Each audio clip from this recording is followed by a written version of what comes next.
এবং ওসমান হাদির সঙ্গে ছবিও তুলেছিলেন শহীদ বীর ওসমান শরীফ বিন হাদি। এখানে এই দোকানে কী কী স্মৃতি আপনার সঙ্গে সাংবাদিক মনির ভাই একটু যদি বলেন। ধন্যবাদ। 23শে অক্টোবর বেলা অনুমান 10টা হবে।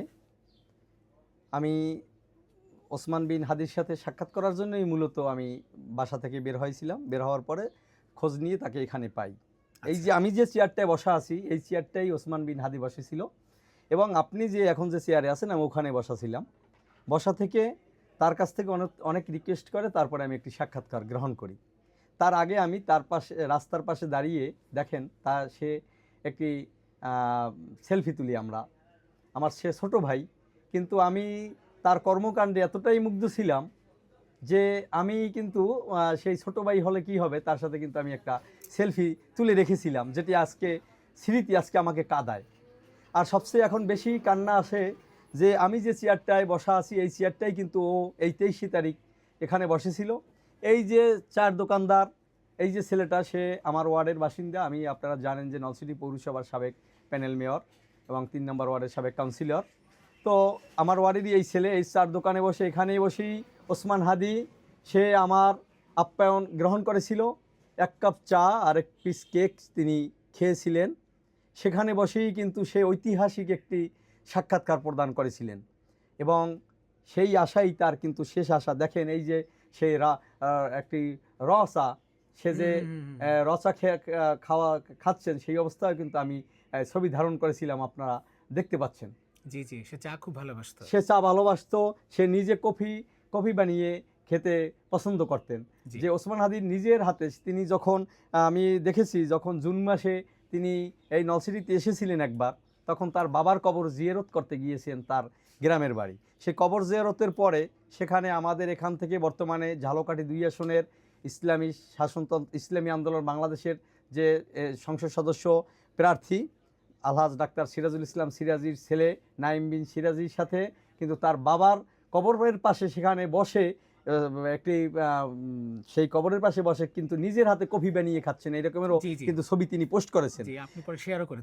জি, সেটা আসলে ওসমান হাদির সকল কর্মকাণ্ডগুলো এতটা ভালো লাগতো, তার সিম্পল জীবনযাপন। কিন্তু সিম্পল জীবনযাপনের মধ্যে যে তিনি যে এতটা ঐতিহাসিক হয়ে গেছেন, এতটা জনপ্রিয় হয়ে গেছেন সারা বিশ্বে, সারা বাংলাদেশ ছাপিয়ে যে বিশ্বে তিনি একজন যে নেতৃত্ব স্থানে অবস্থান করেছেন, এটা কিন্তু আমরা নলছিটিবাসী কখনোই আমরা উপলব্ধি করি নাই। জি, যেটা তিনি যখন তারকে গুলিবিদ্ধ করা হলো এরপর থেকে কিন্তু আমরা বুঝতে পেরেছি যে ওসমান হাদি কি ব্যক্তি এবং সে যে কতটা জনপ্রিয়, এই জিনিসটা কিন্তু আমি সাংবাদিক হিসেবেও কিন্তু তখন উপলব্ধি করতে পেরেছি। তার আগে কিন্তু আমরা কখনোই উপলব্ধি করতে পারিনি।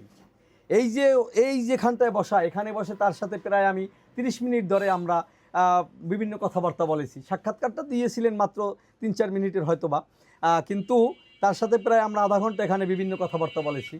তখন কিন্তু তার নিরাপত্তার বিষয়েও কথা বলেছিলাম আমি, কিন্তু তিনি সেই নিরাপত্তার ব্যাপারে কিন্তু তিনি কখনোই নিজের মৃত্যুকে কিন্তু পরোয়া করতেন না।